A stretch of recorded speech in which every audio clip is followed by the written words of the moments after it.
அண்ணன் வந்து போராடுறாரு அப்படிங்கும்போது ஒரு சந்தோஷம். அண்ணன் பின்னாடி நிக்கணும்டா, அண்ணன் கூட நிக்கணும். இடைத்தேர்தல் 19ல சூலூர் மாவட்டத்துக்கு இடைத்தேர்தல் வந்துச்சு. அப்போ கட்சிக்கு ஒரு 5, 6 பேர் தான் இருப்பாங்க. கட்சினா என்னன்னே எனக்கு தெரியாது. அப்பவுமே இந்த ஏடிஎம்கே, டிஎம்கே, வலது கை வந்து ஏடிஎம்கே, இடது கை வந்து டிஎம்கே. ஆனா மாறி மாறி ஊழல் செய்யறதும், ஒரு எலெக்ஷன்னா வந்து அறிவிப்புகள் அறிவிக்கிறதும், டிவி கொடுக்குறேன், மிக்சி கொடுக்குறேன், ஸ்கூட்டி கொடுக்குறேன், அப்புறம் மானியம் கொடுக்குறேன், தங்கம் கொடுக்குறேன், தங்கத்துக்கு மானியம் கொடுக்குறேன், அப்படியெல்லாம் இவங்க இவங்க போராட்டம் இது அப்ப கிடையாது. இது எனக்கு தெரிஞ்ச 1999லேருந்து எனக்கு ஒரு அளவுக்கு விவரம் தெரியும். நான் வந்து 90 ஹிட்ஸு. ஆனா இவங்க வந்து திமுக ஆட்சியில வந்து எனக்கு ஓட்டு போட்டு ஜெயிக்க வச்சா 2 ஏக்கரா கொடுக்குற ஒரு ஆளுக்கு, அது இன்னும் என்ற மைண்ட்ல இருக்கு, நான் மறக்க மாட்டேன்.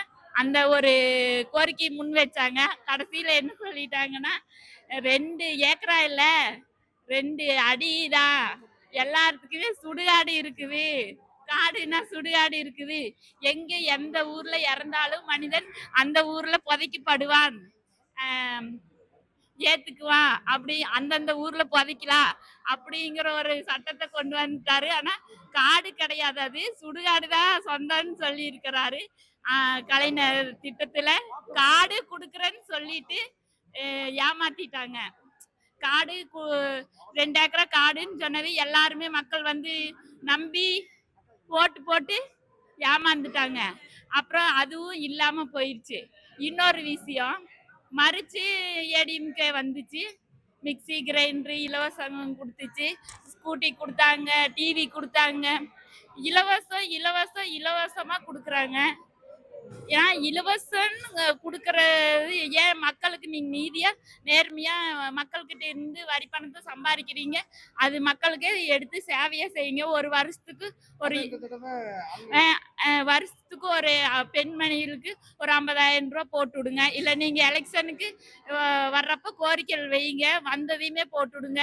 வந்து முடிஞ்சதுக்கு அப்புறமா உங்களுக்கு 5 ஆண்டுகள் நிறைவடைந்த காலத்துல வந்து ஒரு 50,000 போட்டு விடுங்க. 1,00,000 ரூபாய் ஆயிடுச்சா?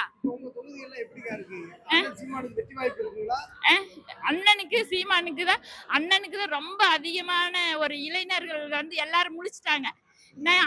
90 ஹிட்ஸ் வந்து இலவசத்தை எதிர்பார்த்து காத்திருந்தவங்க, படிப்பறிவு இல்லாதவங்க, இந்த காலத்து பசங்க வந்து நல்ல ஒரு படிச்ச சிந்தனை மிக்க இளைஞர்கள்.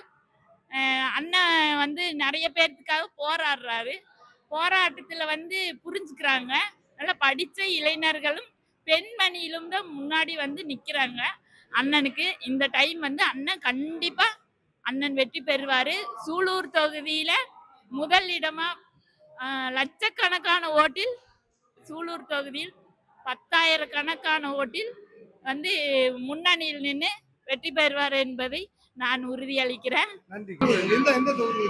நாங்க சூலூர், கோயம்புத்தூர், சூலூர் தொகுதியிலிருந்து வரோம்.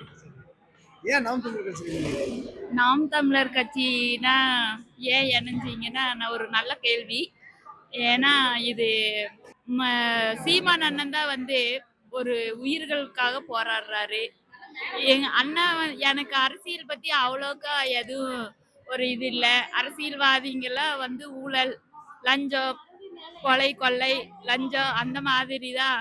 இது எனக்கு ஒரு தேவையற்ற இது செயலுன்னு தான் நான் நினைச்சேன். அது நான் கண்டுக்கவே மாட்டேன். ஓட்டு போடுவேன், ஆனால் கண்டுக்க மாட்டேன்.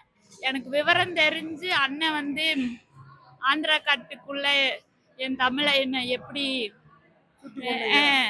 கொன்றீங்க, அது மனிதனுடைய உயிர் மரக்கட்டைகளுடைய மதிப்பு குறைந்ததா அப்படின்னு ஒரு கேள்வியை முன் வச்சாரல்ல, அதுல வந்து என் மனசுக்குள்ள நின்னுட்டாரு. வந்துட்டான்டா நம்ம தலைவர் அப்படின்னு ஒரு எனக்குள்ள ஒரு என்ன சொல்றது, ஒரு புத்துணர்ச்சி, உயிர் வந்த மாதிரி.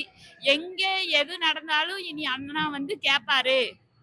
இனி நம்மளுக்கு தமிழருக்காக இங்கிருந்து எங்கேயோ ராணுவ வீரர்கள், இங்க வெளிநாட்டுகளுக்கு போய் இறந்தவங்க, கஷ்டத்துல இருக்கிறவங்க, யார் இறந்தாலும் ஏதாச்சும் ஒரு இயற்கை சீற்றத்துல இறந்தாலும் அதுக்கான நீதியும் கிடைக்காதுல்ல.